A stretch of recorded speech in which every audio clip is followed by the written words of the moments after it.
तो हमने डेन्यूटेशन देखा था। डेन्यूटेशन क्या होता है कि लोअरिंग ऑफ द सरफेस। ये जो सपोज ये है, इसका लोअरिंग हो जाए इरोजन की वजह से, उसे बोलते हैं डेन्यूटेशन। अब ये इतना बड़ा माउंटेन है, इतना ऊंचा है, तो इसे बोलते हैं डेन्यूटेशन। किसकी वजह से होता है? एजेंट ऑफ इरोजन, जैसे विंड हो सकती है, वाटर, आइस, वेव्स। अगर हम देखें glaciers and snow, glaciers and snow, जहाँ पे ग्लेशियर्स होते हैं वहाँ पे क्या होता है, यहाँ पे कोल्ड होता है, वहाँ पे कोल्ड एंड टेम्परेट लैटिट्यूड्स में ग्लेशियर्स एंड स्नो काम करते हैं, कोल्ड एंड टेम्परेट लैटिट्यूड्स में। एंड अगर देखें जो वेव्स हैं, वेव्स वो कोस्ट लाइन पे काम करते हैं, वेव्स कोस्ट लाइन पे काम करती हैं। और विंड्स, जहाँ डेजर्ट लैंड फॉर्म, जैसे थार डेजर्ट है, वहाँ पे विंड्स काम करती है, सारा डेजर्ट। लेकिन रनिंग वाटर का इफेक्ट देखे, all felt all the world. Running water, water सबसे बड़ा, सबसे मेन इंपॉर्टेंट एजेंट है इरोजन का, हर जगह काम करता है water. And source of river ज़्यादातर अपलैंड रीजन में होता है, जैसे हमने देखा माउंटेन से आता है, जैसे वेस्टर्न घाट्स, हिमालयाज, ये यहाँ से गंगा, यमुना, ये सारी रिवर निकलती है, एंड वेस्टर्न घाट से निकलती है ज़्यादातर रिवर, जैसे गोदावरी, कृष्णा, कावेरी, महानदी, गोदावरी, कृष्णा, कावेरी, ये रिवर निकलती है। एंड जो क्रेस्ट होता है किसी भी माउंटेन का, ये वाटर डिवाइड की तरह काम करता है, मतलब कुछ रिवर वेस्ट साइड जा रही है, कुछ रिवर ईस्ट साइड जा रही है, वेस्टर्न घाट्स में होता है, तो ये वाटर डिवाइड का काम करती है ये जो रिवर होती है। कॉन्सिक्वेंस स्ट्रीम क्या होती है? कॉन्सिक्वेंस मतलब ऐसे स्लोप, स्लोप की वजह, कॉन्सिक्वेंस ऑफ स्लोप मूव करिए, मतलब स्लोप के साथ मूव करिए, इसे बोलते हैं कॉन्सिक्वेंट इसकी स्ट्रीम। तो as a consequence of slope वो मूव करिए, इसे कॉन्सिक्वेंट स्ट्रीम बोलते हैं। एंड ये वियर डाउन करती है सरफेस, एंड ये सरफेस को वियर डाउन करती है जहाँ से जा रही है, एंड बहुत सारी ट्राइब्यूटरीज को ज्वाइन करती है, जैसे ये जा रही है, इसको बहुत सारी ट्राइब्यूटरी ज्वाइन करती है कॉन्सिक्वेंट स्ट्रीम को, एंड ये as a consequence of slope ये मूव कर रही है। प्रोसेस ऑफ रिवर एक्शन देखें तो रिवर फॉलो करती है 3 डिस्टिंक्ट टाइप के ये मटेरियल को ले जाते हैं। एक तो सॉल्यूशन, जो सॉल्यूशन में जो मटेरियल डिसॉल्व है वाटर में, सॉल्यूशन में, फिर एक सस्पेंशन में, जो सस्पेंशन में रहते हैं, जैसे सैंड, सिल्ट एंड मड, ये वाटर में sand, silt and mud suspended रहते हैं। फिर होता है ट्रैक्शन लोड। ट्रैक्शन लोड में होता है कोर्सर मटेरियल, जैसे कोर्सर मटेरियल जैसे बहुत ही ज्यादा पेबल्स, स्टोन एंड रॉक्स है, ये वाटर मूव कर रहा है, एंड ये नीचे ये रॉक्स, पेबल्स एंड ये सब पड़े हुए हैं, बोल्डर्स, तो ये बड़े बड़े तो ये पानी में सस्पेंडेड नहीं रहते, बीच में नहीं, ये बीच नीचे रहते हैं, एंड जो रिवर है अपनी काइनेटिक एनर्जी से इसको मूव करते हैं। कई कई बड़े बड़े पत्थर नहीं मूव कर पाते, जैसे बोल्डर्स हैं। तो ये होता है, एक तो होता है सॉल्यूशन, सॉल्यूशन में बन गया सस्पेंशन, सस्पेंड है पानी में। एक है ट्रांजेक्शन, मतलब जैसे कोर्सर मटेरियल है, pebbles, rocks, stones, boulders. River की जो कितनी एबिलिटी है, ये जो बोल्डर्स है, ये वेरियस मटेरियल्स को ले जाने की किस पे डिपेंड करती है? वॉल्यूम ऑफ वाटर, वाटर का वॉल्यूम कितना है, कम वॉल्यूम होगा तो कम ले जा पाएगी, ज्यादा वॉल्यूम होगा तो, एंड वेलोसिटी कितनी है, ज्यादा वेलोसिटी को ज्यादा ले पाएगी, एंड साइज कितना है, and shape and weight of the load, load बड़ा है तो नहीं ले जा पाएगी, छोटा छोटा है तो आराम से कैरी आउट डन कर पाएगी, तो इस पे डिपेंड करता है ट्रांसपोर्टिंग पावर। तो अगर वेलोसिटी अगर वेलोसिटी को डबल करेगा, यहाँ पे v वेलोसिटी है, अगर वेलोसिटी को पहले v थी, अगर हम उसे 2v कर दे, डबल कर दे, तो जो ट्रांसपोर्टिंग पावर है वो 10 टाइम इंक्रीज होती है। पहले t थी, ट्रांसपोर्टिंग पावर 10 टाइम्स होती है, वेलोसिटी का डबल करेंगे तो ट्रांसपोर्टिंग पावर 10 टाइम्स हो जाती है। इरोजन किसकी वजह से? एक होता है कोरेजन, और इसे एब्रेशन भी बोलते हैं, फिर सॉल्यूशन, एक होता है हाइड्रोलिक एक्शन, एक होता है एट्रीशन। तो corrasion, solution, hydraulic action and attrition. तो कोरेजन एब्रेशन क्या होता है कि मैकेनिकल ग्राइंडिंग हो रिवर के ट्रांजेक्शन लोड के, से ये रिवर का लोड है, ये रिवर में बहुत सारे पेबल्स हैं, ग्रेवल्स हैं, तो ये पानी के साथ चल रहे हैं, एंड ये क्या है, पानी के बॉटम पे है, तो ये जो बॉटम वाला एरिया है, बेड ऑफ द रिवर, उसे इरोड कर रहे हैं, एंड जो साइड में जो बैंक है, बैंक ऑफ द रिवर, उसे इरोड करे, तो एक तो बैट को, रिवर के बैट को इरोड करते हैं, साइड ऑफ द बैंक के साइड को इरोड करते हैं। तो रॉक फ्रेगमेंट ये एक दूसरे के साथ हर्डल करते हैं, एंड ये इससे क्या होता है, लिटरल एंड वर्टिकल कोरिजन होता है। जैसे ये कोई रिवर है, यहाँ पे रिवर जा रही है, तो इससे लेटरल कोरिजन होगा, मतलब मीन्स, और वर्टिकुलर मतलब नीचे भी कोरिजन होगा, तो एक तो साइड वाइज एंड इधर ऐसे नीचे साइड भी और इस साइड भी, तो lateral as well as vertical corrasion. तो river channel erosion, side wise erosion भी होगा एंड डाउनवर्ड इरोजन भी होगा, तो दोनों कोरिजन हो गए, lateral as well as vertical corrosion. फिर सॉल्यूशन क्या होता है कि जो केमिकल है, जो केमिकल एक्शन ऑफ वाटर वो जो रॉक्स है उसे सॉल्युबल बना ले। सपोज ये पानी जा रहा है, पानी के आसपास जो एरिया है वो कैल्शियम कार्बोनेट से बना है, तो वो उससे सॉल्युबल हो जाएगा, तो इससे भी, सॉल्यूशन से भी वेदरिंग होती है। हाइड्रोलिक एक्शन होता है, जैसे ये कोई रिवर, ये रॉक बेड है, तो यहाँ पे क्या हुआ, यहाँ पे पानी है, तो पानी है, सॉल्यूशन है, ये क्रैक्स में घुसाएगा, क्रैक्स की वाइडनिंग हो जाएगी, बहुत वाइड होने जाएंगे, एंड ये टूट जाएगा, क्रैक्स की, बहुत सारे क्रैक्स की वाइडनिंग हो जाएगी, पानी अंदर जाएगा, बाहर जाएगा, अंदर जाएगा, बाहर जाएगा, एंड ये पूरा टूट जाएगा, एंड फिर इतना रिवर बेड हो जाएगा, इसे बोलते हैं हाइड्रोलिक एक्शन। इसे बोलते हैं क्रैक्स एंड जॉइंट्स में इम्पैक्ट होता है वाटर का, इसे बोलते हैं हाइड्रोलिक एक्शन। तो जो रॉक है उसका मटेरियल को लूज करे by river water, and mainly यहाँ पे क्रेवाइसेस एंड क्रैक्स, रॉक्स में क्रेवाइसेस एंड क्रैक्स में जाता है और उन्हें डिसइंटीग्रेट कर देता है। अट्रेशन क्या होता है कि पानी में जो मटेरियल है, एक तो बेड से या बैंक से करे तो वो कोरिजन होगा, लेकिन आपस में ही भिड़ते जा रहे हैं, जो छोटे छोटे पार्टिकल्स हैं आपस में भी भिड़ रहे हैं, तो उसकी वजह से भी छोटे छोटे होते जाएंगे, उनकी वजह से वेदरिंग होगी, तो इसे बोलते हैं एट्रेशन। कोरिजन होता है जब जो पार्टिकल्स आसपास में बैंक्स में या रिवर बेड से भिड़ के टूटे, तो अरे कोरिजन। और एब्रेशन क्या होता है, आपस में ही भिड़ जाए, तो उसे बोलते हैं एब्रेशन। सर अब हम रिवर की स्टेजेस देखें तो अपर स्टेज और यूथ स्टेज बोलते हैं। जैसे सब लोग यूथ स्टार्टिंग में यूथ होते हैं, तो यूथ स्टेज होते हैं, तो ये सोर्स ऑफ रिवर पे स्टार्ट होती है। जैसे वाटरशेड, यहाँ पे क्रेस्ट ऑफ द माउंटेन यहाँ से स्टार्ट हुई, यूथ स्टेज स्टार्ट होती है। ये फ्लो बहुत ही स्विफ्ट होता है, बहुत ही स्विफ्ट होता है एंड स्टीप स्लोप से निकलती है। एंड यहाँ पे क्या होता है, इसका प्रीडोमिनेंट एक्शन होता है वर्टिकल इरोजन करते हैं, vertical erosion and D shaped deep and narrow valleys बनाते हैं, इसे बोलते हैं जो जॉर्जेस एंड कैनियंस। तो ये डीप वी शेप वैली बनाते हैं, इसे बोलते हैं जो gorges and canyons. Upper catchment में रिवर क्या होता है, अपर जहाँ पे जैसे ये एक माउंटेन है, वाटरशेड है, तो यहाँ पे एक रिवर ओरिजिनेट हो रही है, रिवर ए जा रही है अपने आराम से। फिर क्या हो रहा है, ये इस माउंटेन को इरोड करती जाएगी, इरोड करती जाएगी, इरोड करती जाएगी कि यहाँ पे एक दूसरी जो रिवर जा रही थी, दूसरी रिवर जा रही थी, वो यहाँ ना जाके वो यहाँ मूव कर जाएगी इसके पास, और ये फिर सिर्फ इतनी सी रिवर बचेगी। ये वाली जो पहले रिवर आ रही थी वो यहाँ मूव कर जाएगी, इसे बोलते हैं इसे बोलते हैं हेडवर्ड इरोजन। हेडवर्ड इरोजन करें मतलब अपने रिवर अपने हेड पे इरोजन करती जा रही है, जहाँ से स्टार्टिंग वहाँ से इरोजन करके दूसरी रिवर को कैप्चर करती है, इसे बोलते हैं रिवर कैप्चर। कैप्चर में जैसे ये कोई रिवर जा रही है, यहाँ पे आ रही है नीचे की तरफ, एंड यहाँ पे ये हेडवर्ड इरोजन कर रही है यहाँ से, पीछे कोई इससे रिवर जा रही है, तो पीछे रिवर जा रही है, हेडवर्ड इरोजन कर करके इस रिवर को कैप्चर कर लेगी, एंड ये वाली रिवर यहाँ से कट जाएगी, ये वाली रिवर ऐसे फ्लो करने लगेगी। तो फिर फाइनली रिवर कैसे फ्लो करेगी, ऐसे दूसरी रिवर से कट जाएगी, दूसरी रिवर अपने अलग से फ्लो करेगी। तो ये होता है हेडवर्ड इरोजन। तो इसे बोलते हैं कैप्चर स्ट्रीम, जिस स्ट्रीम को कैप्चर कैसे कैप्चर स्ट्रीम बोलते हैं। एंड कैप्टर स्ट्रीम, जो स्ट्रीम जो पहले फ्लो करी तो जिसने कैप्चर किया दूसरे स्ट्रीम को, उसे बोलते हैं कैप्टर स्ट्रीम, और जो कैप्चर हुई है उसे बोलते हैं कैप्चर स्ट्रीम। एंड जो अब बीच में जो एरिया बन जाता है, ये जो बीच में गैप बन गया, इसे बोलते हैं विंड गैप, इसे बोलते हैं विंड गैप। और जो बेचारी जो स्ट्रीम अलग बची है दोबारा स्ट्रीम, इसको बोलते हैं मिशफिट स्ट्रीम। और जहाँ पे कैप्चर किया, जैसे ये रिवर है, ये कैप्चर किया है, ये विंड गैप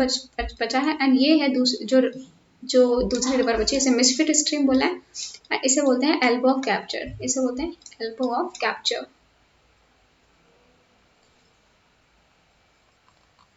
तो जहाँ पे एल्बो ऑफ कैप्चर है, जहाँ पे कैप्चर किया, उसके बिलो जो वैली होगी वो एकदम उसे विंड गैप बोलेंगे, विंड गैप। एंड उसे रेल एंड रोल बनाया जा सकता है, उसमें रोड एंड रेल रूट बनाया जा सकता है विंड गैप पे रेल एंड रोड रूट बनाया सकता है। जो एल्बो के बीच नीचे जो वैली होती है उसमें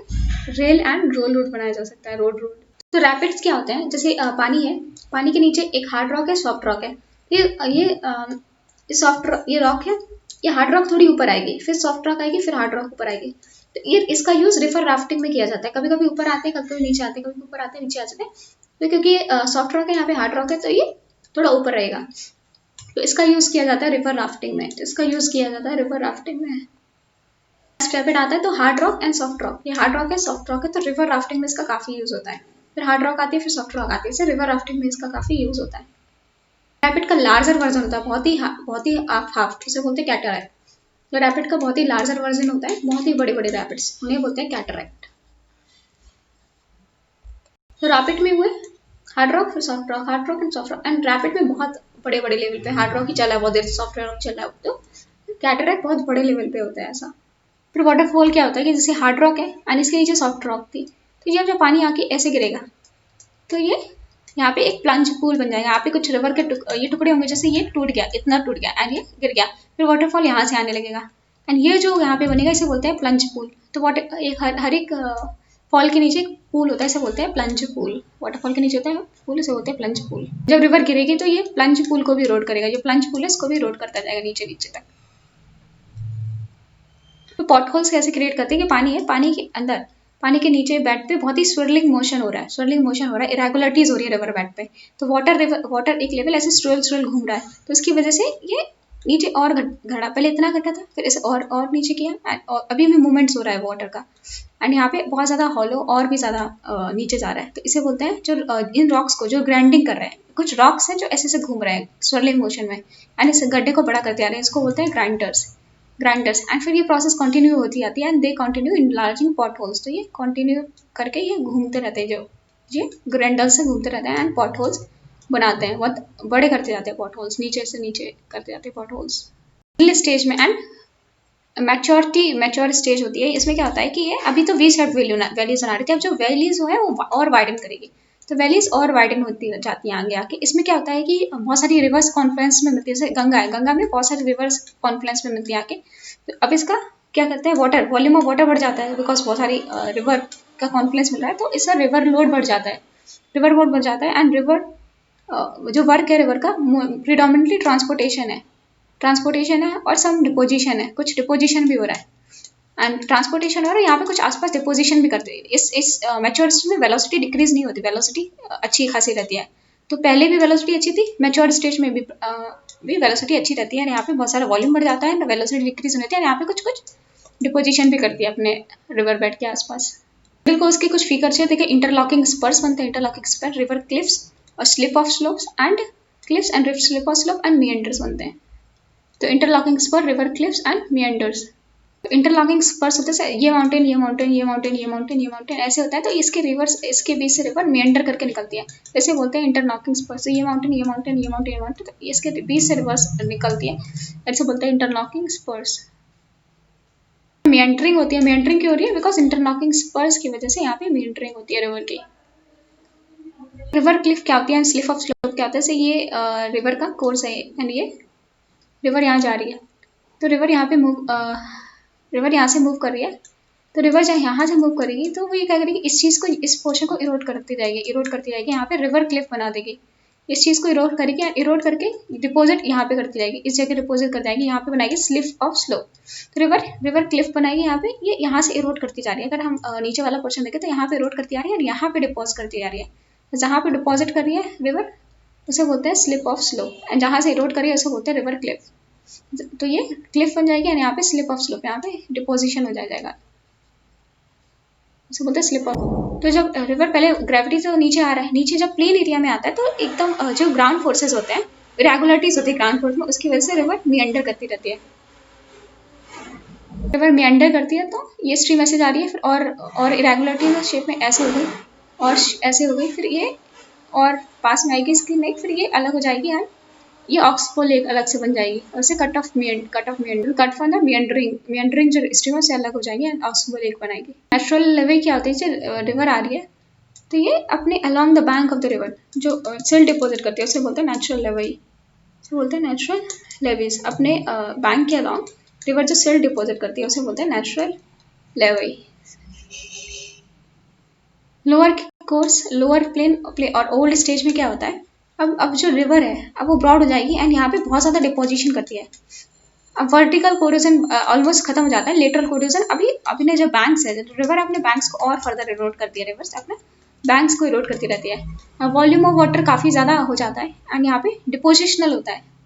तो वॉल्यूम ऑफ वाटर काफ़ी रिवर स्वेल कर जाती है, क्योंकि बहुत सारी ट्राइब्यूटरीज आ जाती है, एंड डिपोजिशन काम करती है, and building up it's bed and flood plains बनाती है आसपास। तो मैच्योर स्टेज में, ओल्ड स्टेज में फ्लड प्लेन्स बनाती है। जैसे रिवर है, रिवर ऐसे जा रही है, तो ये अब इसका जो वॉल्यूम है बढ़ता जाए, बहुत सारी डिपोजिशन हो गया, तो यहाँ पे आसपास ये फ्लड प्लेन्स बनाएगी रिवर। फिर इसमें कुछ फीचर्स हैं लोअर कोर्स में एंड ओल्ड कोर्स में, इसमें फ्लड प्लेन बनाती है ऑक्सबो लेक ये डेड लेक होती है, एंड डेड लेक बोलते हैं ऑक्सबो लेक को, और डेल्टा बनाती है। फ्लड क्या होता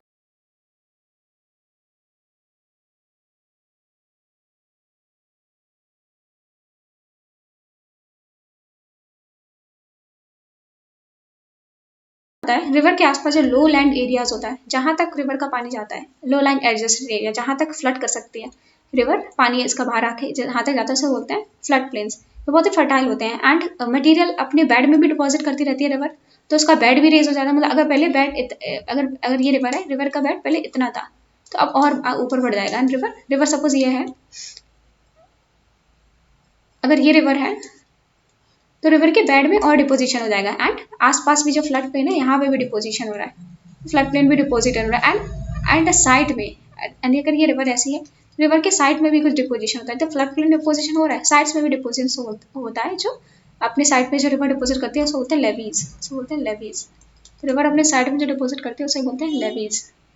फ्लड प्लेन, फ्लड रिस्क आ जाती है, आसपास अगर रिवर फ्लो करके फ्लड रिस्क आएगी, तो इसमें जो नेचुरल लेवीज होते हैं इन पे हम एम्बैंकमेंट्स बना देते हैं, कि पानी ऊपर ना आ पाए। एक तो ये करते हैं एम्बैंकमेंट्स बना के, तो फ्लड ना आए इधर आसपास वाले एरिया में। दूसरा हम क्या करते हैं, जो हमने देखा था कि जो रिवर है, रिवर में सेडिमेंट डिपॉजिट होते रहते हैं, रिवर के नीचे भी सेड बेड्स में, तो ड्रेजिंग करके ये सेडिमेंट से को निकाल देते हैं कि जो रिवर की जो डेप्थ है वो मेंटेन रहे एंड रिवर का पानी बाहर ना आए, तो हम सेडिमेंट को भी हटा देते हैं, सेडिमेंट को ड्रेजिंग आउट कर देते हैं, एक्सेसिव सेडिमेंट्स को हटा देते हैं। मेंटरिंग बहुत ज़्यादा हो जाए रिवर की, तो क्या होता है कि जब मेंटरिंग बहुत ज़्यादा हो जाए रिवर की, तो ये अलग से हो जाती है, तो ये रैपिडली बहुत ज़्यादा रिवर इरोड हो जाती है, तो एंड ये अलग हो जाती है। तो यहाँ पे ये नैरो क्रैक बनाते हैं, इसे बोलते हैं ऑक्सबो लेक, यानी ऑक्सबो लेक बना देते हैं, एंड ये एक स्वयं में जनरेट हो जाती है, ये ऑक्सबो लेक स्वयं में जनरेट हो जाती है, इसमें सब्सिक्वेंट फ्लड्स आते हैं, एंड ये जो ऑक्सबो लेक बनी है, ये क्या होती है, बहुत मार्शी होती है, एंड अगर ज़्यादा पानी नहीं आया इसमें, बार बार पानी आया तो ये ड्राई हो जाती है, तो ये डेड लेक बोलते हैं, इसमें नया पानी फिर बाद में ऐड नहीं होता रिवर से। डेल्टा कैसे बनता है, तो रिवर जब एमेच्योर स्टेट में आते हैं तो उसकी स्पीड बहुत स्लो हो जाती है, यानी यहाँ पे सेडिमेंट डिपोजिट करने लगते हैं, तो सेडिमेंट डिपोजिट करने लगते हैं, रिवर का यहाँ पे जो फ्लो है ऑब्स्ट्रक्ट हो जाता है, तो वो डिफरेंट चैनल्स में डिवाइड हो जाती है। क्यों डिवाइड होते हैं, क्योंकि यहाँ पे रिवर का जो चैनल है वो ऑब्स्ट्रक्ट हो जाता है। एंड एलुवियल ट्रैक्ट, ये इसे बोलते हैं सीवर एक्सटेंशन फ्लड प्लेन है, उसका ही सीवर एक्सटेंशन बोलते हैं डेल्टा को। एंड यहाँ पे ऑब्स्ट्रक्शन होता है क्योंकि यहाँ पे डिपोजिटेड एलुवियम है, तो रिवर इसमें अपना थ्रू द सेवरल चैनल अपना वाटर को निकालती है, बिकॉज यहाँ पे डिपोजिशन हो रहा है एलुवियन प्लेन का। तो रिवर अपने फाइन मटेरियल को अभी तक जो ड्रॉप नहीं किए हैं अपने माउथ पे ये ड्रॉप कर देते हैं, जिसकी वजह से इसका जो माउथ है ब्लॉक हो जाता है, ये काफ़ी चैनल्स में डिवाइड हो जाती है, डेल्टा बनाती है रिवर। डेल्टा की फेवरेबल कंडीशन क्या है, तो vertical as well as lateral corrosion होना चाहिए अगर डेल्टा बनना है, तो और बहुत सारे, तभी तो एक्सेसिव सेंटीमेंट्स होंगे, तभी तो वो माउथ को क्लॉग करेंगे एंड वेरियस चैनल में डेल्टा बनेगा, वेरियस चैनल में डिवाइड होगी पानी एंड डेल्टा बनेगा, तो काफ़ी वर्टिकुलर एंड लेटरल कोरिजन होना चाहिए। एंड यहाँ पे जो कोस्ट होना चाहिए टाइडलेस होना चाहिए, अगर सपोज ये कोस्ट है, यहाँ पे डेल्टा बनना है, लेकिन क्या है यहाँ पे बहुत ज़्यादा टाइड्स आ रही है, तो सेडिमेंट डिपॉजिट नहीं होगा, जितनी भी टाइड्स आएंगे सारे सेडिमेंट्स को ले जाएंगे, high tide and low tide जितने भी सेडिमेंट्स हैं आएंगे एंड सेडिमेंट्स को ले जाएंगे, तो यहाँ पे सेडिमेंट डिपॉजिट नहीं आएगा, काफ़ी चैनल्स में पानी डिवाइड नहीं हो पाएगा, डेल्टा नहीं बना पाएगा, तो सेडिमेंट्स को वॉश अवे कर लेगा टाइड्स। फिर यहाँ पे कोई क्या होना चाहिए कि शैलो होना चाहिए, कि मतलब डिपोजिशन हो, सपोज ये लैंड है एंड यहाँ पे डेल्टा बन रहा है, तो डेल्टा ये शैलो होना चाहिए, अगर ये ज़्यादा डीप हुआ तो जितना भी सेडिमेंट है बहुत नीचे चला जाएगा एंड डिपॉजिट नहीं हो पाएगा, तो अगर शैलो होगा तो यहाँ पे जो रिवर है डिपॉजिट करेगी एंड यहाँ पे इसका माउथ क्लो होगा एंड वेरियस चैनल्स बनाएगा, तो काफ़ी शैलो होना चाहिए पानी इसके पास। एंड फिर यहाँ पे कोई लेक्स नहीं होनी चाहिए, अगर रिवर के बीच में कोई लेक्स है, बहुत बड़ी लेक बनती है, तो ज़्यादातर सेडिमेंट है जो रिवर इसी लेक्स में ड्रॉप कर देगी एंड माउथ पे कोई भी सेडिमेंट नहीं बनेगा एंड डेल्टा नहीं बनेगा, तो कोई भी बड़ी लेक नहीं होनी चाहिए on the course of the river of the sediments. And अगर ऐसे डिपोजिशन नहीं होता, अगर माउथ क्लोग नहीं होता, तो वहाँ पे बनती है एस्ट्रेस, जैसे नर्मदा एंड तापी के केस में ऐसा कोई, जैसे गंगा एंड ब्रह्मपुत्र रिवर में यहाँ पे डेल्टा बनता है, वर्ल्ड का लार्जेस्ट डेल्टा सुल्तान पढ़ लेता है, लेकिन नर्मदा एंड तापी में यहाँ पे एस्ट्रीज बनते हैं, यहाँ पे कोई भी डेल्टा नहीं बनता है। रिवर रिजुविनेशन क्या होता है, रिवर रिजुविनेशन तब होता है जब कोई भी लैंड है, सपोज ये रिवर आ रही है पहाड़ों से ये लैंड से रिवर आ रही है एंड मेंडर कर रही है, फिर यूथफुल स्टेज में यहाँ पे डाउन हो रही थी, यहाँ पे नीचे जा रही थी, ये बस पानी में गिरने वाली थी, लेकिन फिर क्या हुआ, ये लैंड जो है अपलिफ्ट हो गई, वाटर लेवल जो पहले यहाँ था वो यहाँ चला गया, अब फिर से ये लैंड अपलिफ्टेड लैंड, तो फिर यहाँ पे फिर से वाटर फ्लो लाएगी, मतलब फिर से अपनी यूथ स्टेज में पहुंच जाएगी अलोंग द निक पॉइंट मतलब ऊंचा हुआ पॉइंट है, अलोंग द निक पॉइंट ये फिर से वाटरफॉल बनाएगी, तो इसे बोलते हैं रिवर रिजुविनेशन, रिवर फिर से रिजुविनेट होगी, रिवर रिजुविनेशन। निक पॉइंट वो होता है जहाँ पे old and new profile meet करती है,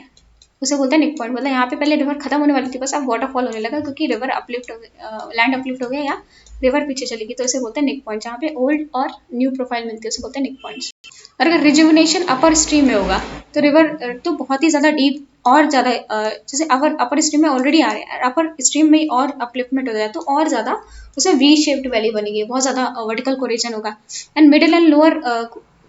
लोअर कोर्स में अगर क्या हो, अगर रिजुमिनेशन हो तो वहाँ पे लेटरल कोरिलेशन हो जाएगा, वर्टिकल कोरिलेशन की जगह। हमने देखा था अपर वैलीज में वर्टिकल कोरिलेशन ज़्यादा होता है एंड मिडिल वैली में ये लेटरल कोरिलेशन ज़्यादा होता है, यहाँ पे ऐसे लेटरल कोरिलेशन ज़्यादा होता है।